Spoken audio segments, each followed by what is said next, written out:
O Mary, conceived without sin, pray for us for those who recourse to thee.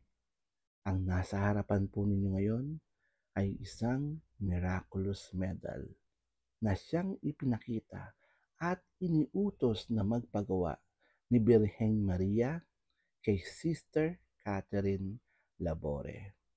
Kumpleto po ng mga impormasyon ang Birheng Maria habang nakatungtong sa isang globo, sa isang oval na frame at napapaligiran ng dasal na aking nabanggit habang ang dalawang kamay ay nakabukas palad at nagliliwanag.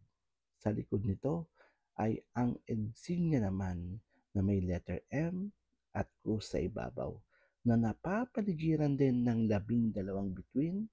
Sa ilalim nito ay ang Sacred Heart of Jesus with Thorn at ang Immaculate Heart of Mary.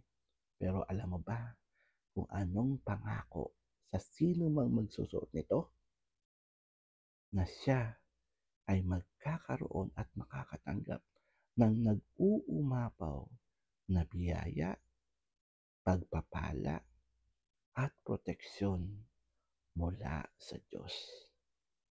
Ang mga biyayang ito, gusto ko sanang matanggap mo at ng mga mahal mo sa buhay. Hanggang sa muli, Brother Paul po.